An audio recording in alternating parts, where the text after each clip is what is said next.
एक शहर है संजर, जहां गरीब नवाज पैदा हुए। अल्लाह का शुक्र है कि ईरान में है। गरीब नवाज जिस शहर में पैदा हुए उसका नाम है संजर। वो शहर भी मुल्क ईरान में है।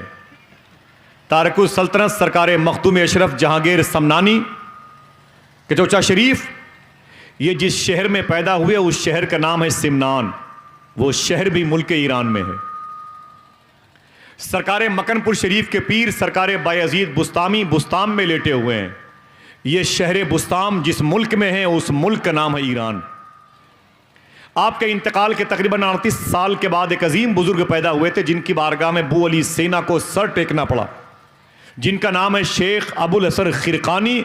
ये खिरकान भी मुल्क ईरान में है। इसी मुल्क ईरान में एक शहर है जिसका नाम है इस्फहान। मुंबई शहर में वानखेड़े स्टेडियम के बगल में, मरियन लाइन के बगल में एक अजीम बुजुर्ग बैठे हुए हैं जिनको फाइनेंस मिनिस्टर कहा जाता है, मखदूम बहाउद्दीन शाह अस्फहानी। ये अस्फहान भी मुल्क ईरान में है। शहर इलाहाबाद के करीब में फतेहपुर के बीच में ख्वाजा कड़क अब्दाल शाह बहुत बड़े अपने वक्त के बुजुर्ग हैं। वो भी अस्फहान के रहने वाले थे। ये उलमा और मशाइख जानते हैं कि ये गुलिस्तां और बोस्ता के जो साहिब तालीफ है, मुसन्निफ है शेख सादी, मुल्क ईरान के शिराज में आराम कर रहे हैं। इसी मुल्क ईरान में एक शहर का नाम है जाम, जहां वो बुजुर्ग अहमद जाम बन के लेटे हुए हैं जो गौसे आजम के यहां शेर पर सवारी करके गए थे। और शेर की खुराक के लिए जब उन्हें एक जानवर पेश किया गया था गौसे आजम की बारगाह से, जब उस जानवर को उनका शेर खाने के लिए आगे बढ़ा तो गौसे आजम के कुत्ते ने उनके शेर को फाड़ डाला था। वो बुजुर्ग अहमद जाम अभी भी मुल्क ईरान में आराम कर रहे हैं। इसी मुल्क ईरान में एक शहर का नाम है जीलान, जहां हुजूर गौसे आजम पैदा हुए। कह दो सुभान अल्लाह। जरा हाथों को ढाके बोलो लब्बैक या गौसे आजम। जोर से बोले, आवाज थोड़ी सी आनी चाहिए भाई। लब्बैक या गौसे आजम। अच्छा, बगदाद शरीफ जाएंगे तो क्या कहेंगे? हाथों को ढाके लब्बैक या गौसे आजम। क्या कहेंगे? लब्बैक या गौसे आजम। और जब करबला जाएंगे इमाम हुसैन की बारगाह में तो क्या कहेंगे? लब्बैक या हुसैन। हाथों को ढाके बताएं, फिर से बताएं, दिल से बताएं, लब्बैक या हुसैन, लब्बैक या हुसैन। और जब मदीने शरीफ जाएंगे तो क्या कहेंगे? लब्बैक या रसूल अल्लाह। सबकी आवाज आनी चाहिए भाई। क्या कहेंगे? लब्बैक या रसूल अल्लाह। मिंबर शरीफ के उलमा भी बोले अपने हाथों को उठा के, लब्बैक या रसूल अल्लाह, लब्बैक या रसूल अल्लाह, लब्बैक या रसूल अल्लाह। और जब मक्के शरीफ जाएंगे अल्लाह का सबसे मोहतशम और मुअज्जम घर खाने काबा देखने के लिए तो क्या कहेंगे? लब्बैक अल्लाहुम्मा लब्बैक। क्या कहेंगे? लब्बैक अल्लाहुम्मा लब्बैक। बात बगदाद शरीफ की। एक दो बातें सुन लें, टाइम ज़्यादा नहीं रहेगा, मेरे लिए निजामत करना है। और मैं तो मजलिसों में गुफ्तगू बहुत करता हूँ, वो 10-20 लोगों को लेकर के। कोई नहीं सुनता है तो माइक वाले को सुनाता रहता हूँ। आप यकीन करें अशरफ भाई, मैं अगर घर पे रहता हूँ तो लोग मुझे घर से बांध के उठा ले जाते हैं, बोले आसिफ भाई बैठो यार, चल के गौस पाक की बातें करते हैं। पूरी पूरी रात निकल जाती है। पूरे 2 साल लॉकडाउन में मैंने लोगों के घरों पे दरवाज़ों पर बैठ बैठ के हुजूर गौस पाक की बातें की है, अल्हम्दुलिल्लाह। एक बात करता हूँ बगदाद शरीफ की, सुने।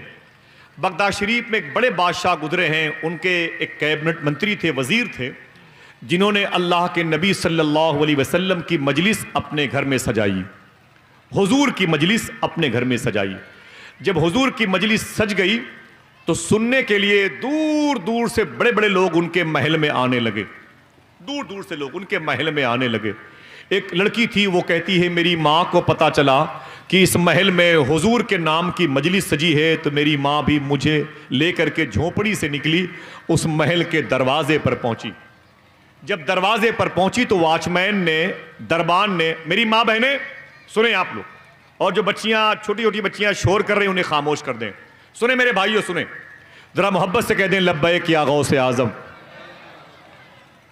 वो लड़की कहती है मेरी माँ भी मुझे लेकर झोपड़ी से निकली और उस महल के दरवाजे पर पहुंची। जब दरवाजे के करीब पहुंची तो वॉचमैन ने कहा आप दोनों कहाँ जा रही हैं? तो माँ बेटी ने कहा कि अंदर पता चला है कि मदीने वाले की महफिल सजी है। सुभान अल्लाह कहने में कोई दिक्कत? अंदर पता चला है कि हुजूर की मजलिस सजी है, हुजूर की नात सुनने के लिए आई हूं। आज पता चलेगा हुजूर कैसे मुस्कुराते थे, आज पता चलेगा कि हुजूर की सखावत का अंदाज क्या था, आज पता चलेगा कि हुजूर की खराम नाज की खुशबू कैसी थी। यही सुनने और महसूस करने के लिए हम अपनी बेटी को लेके यहाँ पर आए हैं। तो दरबान ने कहा अंदर एंट्री करने के लिए पास का होना ज़रूरी है। तुम्हारे पास दावतनामा है अंदर एंट्री करने के लिए। तो लड़की की माँ ने कहा कि हुजूर तो गरीबों के भी हैं, हुजूर तो यतीमों के भी हैं, हुजूर तो लावारिसों के भी हैं, हुजूर तो बेवाओं और मिस्कीनों के भी हैं। अंदर हुजूर की मजलिस में जाने के लिए कौन से पास, कौन सी दावत की ज़रूरत है? अरे हुजूर तो सबके हैं। बात सही है कि नहीं है? हुजूर तो इतने सबके हैं कि मदीने शरीफ में दोपहर के वक्त में एक औरत ने हुजूर को हुजूर के गुलामों के करीब से बुलाया, अरे मुसलमानों के नबी बाहर आइए। मेरे आका उठे और उसके करीब तशरीफ ले गए। धूप बहुत थी, वो औरत खड़ी हुई, हुजूर से कुछ कहने लगी। मेरे आका सुनते रहे। हुजूर के गुलाम परेशान थे, इसलिए कि जिस औरत ने हुजूर को बुलाया था वो पागल थी। समझ गए? वो कुछ कहे जा रही है, मेरे आका सुन रहे हैं। बहुत देर हो गई तो उस औरत ने कहा मुसलमानों के नबी जाइए अपने गुलामों के पास। मेरे आका मुस्कुराते हुए तशरीफ लाए। जैसे बैठे उमर फारूक आजम खड़े हो गए, हाथ बांध के फरमाया सरकार इतनी देर तक आप वहां क्यों खड़े थे? मेरे आका फरमाते उमर उस औरत की दिलजोई के लिए खड़ा था, उसने मुझे बुलाया था, इसलिए मैंने उसका दिल रखने के लिए वहां पर जाके अपने आप को उसके सामने पेश कर दिया था। उमर फारूक आजम कहते हैं मेरे आका वो औरत पागल है, पागल औरत वो पागल है, उसका दिमाग खराब है, वो माजूर है, वो अपाहिज विकलांग है दिमाग से। सरकार पूरे मदीने शरीफ में कोई उससे बात नहीं करता। मेरे आका ने जो जुमला अदा किया है वो शहबाजिया चैनल के हवाले से पूरी दुनिया आपकी आवाज़ को सुनेगी। मेरे आका से उमर ने कहा था अरे मेरे आका वो पागल है, पागल जिससे इतनी देर तक आप बात कर रहे थे, पूरे मदीने में उससे कोई बात नहीं करता। मेरे आका फरमाते उमर जिससे कोई बात नहीं करता मोहम्मद उसी से बात करने के लिए आया हुआ है। अल्लाह अकबर। मेरे आका तो यतीमों के भी हैं, बेवाओं के भी हैं, मिस्कीनों के भी हैं, नादारों के भी हैं। जिसका कोई नहीं आमिना का लाल उसका है, जिसका कोई नहीं अम्मी हलीमा का लख्ते जिगर उसका है। औरत कहती है ये कैसी बातें कर रहे हो? ये क्या अमीरों की मजलिस है? क्या वजीरों की मजलिस है? ये बड़े बड़े पैसे वालों की मजलिस है? क्या यहां पर गरीबों की एंट्री नहीं है? कैसी दावत और कैसा पास? इतना कहना था कि वॉचमैन ने धक्के मार करके मां बेटी को बाहर फेंक दिया। शर्म नहीं आती गरीब औरत? तेरे दुपट्टे फटे हुए हैं, तेरे बालों में मिट्टी के गर्दो गुबार ने कब्जा कर रखा है, तेरे होठों की पपड़ियां इस वक्त तेरी गुर्बत का एहसास दिला रही हैं, तेरी चप्पलें टूटी हुई हैं, तेरे बदन से गरीबी की महक आ रही है, चल बाहर निकल। लड़की को उसकी मां को धक्के मार के बाहर कर दिया गया। लड़की कहती है मेरी मां चीख पड़ी, इतना रोई कि उसके दुपट्टे भीग गए। मेरी मां की हिचकी बंधी हुई थी, मेरी मां तड़प रही थी। मैंने अपनी मां के करीब जाके कहा मां आप इतना रोएं मत। मां ने कहा बेटी क्यों ना रोऊं, आज की रात के लिए मैंने कई रात इंतजार किया है। मुझे कई रात पहले पता चल गया है कि आज की रात हुजूर का जिक्र इस महल में होने वाला है। मैं कई दिन से खुश थी कि हुजूर की जलसे में जाऊंगी, हुजूर की मजलिस में जाऊंगी, हुजूर की नातें सुन के सुभान अल्लाह कहूंगी, हुजूर पर दरूद पढ़ूंगी। कोई बताएगा हुजूर की चाल कैसी थी, कोई बताएगा हुजूर की आंखें कैसी थी, कोई बताएगा हुजूर की पेशानी कैसी थी, कोई बताएगा हुजूर के लबो रुखसार कैसे थे, कोई बताएगा हुजूर का ज़क़न मुबारक कैसा था, कोई बताएगा हुजूर की रेशे मुबारक कैसी थी, कोई बताएगा हुजूर की जुल्फ़े मुबारक कैसी थी। आज अमीरों ने इस घर के दरवाजे गरीबों के लिए बंद कर दिए हैं। लड़की ने जो अपनी माँ से एक जुमला कहा उसे सुन लें, और दिल कहे तो कोई एक आदमी सुभान अल्लाह कह दे। लड़की ने अपनी माँ से कहा था माँ परेशान मत हो, रोएं मत, घर वापस चलते हैं, घर वापस चलते हैं, घर में छप्पर के नीचे एक ज़मीन को साफ करेंगे, अपने दुपट्टे से उस ज़मीन को साफ करेंगे, फिर वहाँ पर अगरबत्ती का एहतमाम करेंगे। अम्मी आप रोएं मत, उसी साफ की हुई ज़मीन पर मैं मदीने वाले की नात पढ़ूंगी, आप सुभान अल्लाह कहिएगा। ज़रा ज़ोर से कह दो। 2 साल के बाद ज़िंदगी के 2 साल कम कर दिए गए, इसको कवर करना ज़रूरी है। 2 साल में आप तकरीबन 10 जलसों में शिरकत कर लेते। आज 10 जलसों में शिरकत करने वाली आवाज़ सुभान अल्लाह को बुलंद कर दो ताकि वो खला पुर हो जाए। ज़रा ज़ोर से कह दो सुभान अल्लाह। तवज्जो से मेरी बात को सुन लें, जहां मुझे ज़रूरत पड़ेगी मैं बताऊंगा आपको, वरना इतने अच्छे लोग सुन रहे हैं, अल्लाह सबकी समातों को कबूल फरमा ले। इधर से जाना आना बंद कर दें। माँ बहनें सुने गौर से। लड़की ने अपनी माँ से कहा मेरी माँ वापस चले, घर चल करके मैं नात पढ़ूंगी, आप बोले, जोर से बोले सुभान अल्लाह कहिएगा। माँ ने कहा ठीक है मेरी बेटी चल। लड़की अपनी माँ को लेके घर आई, उसने ज़मीन को साफ़ किया, खुशबू का एहतमाम किया, 2 जानू अदब के साथ बैठकर मदीने वाले की नात पढ़ने लगी। बोले सुभान अल्लाह, दिल से कहें सुभान अल्लाह। मेरे आका की नात पढ़ने लगी, सुभान अल्लाह, हुजूर का जिक्र करने लगी। माँ रोने लगी, इतना रोई कि दुपट्टे भीगते गए, उसके लिबास के दामन भीगते गए। जहाँ पर वो बैठी थी वो औरत, उस लड़की की माँ, वो ज़मीन भीगती चली गई। पूरे घर में रहमतो नूर की बारिश। माँ सुभान अल्लाह कहती है, बेटी हुजूर की नात पढ़ती है।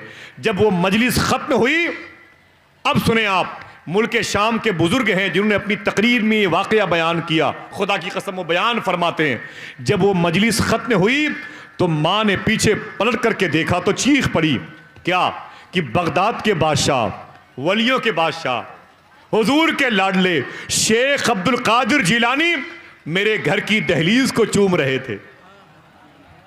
काश आपकी आवाज जोर से सुभान अल्लाह कहती। पीछे वाले बोले आप।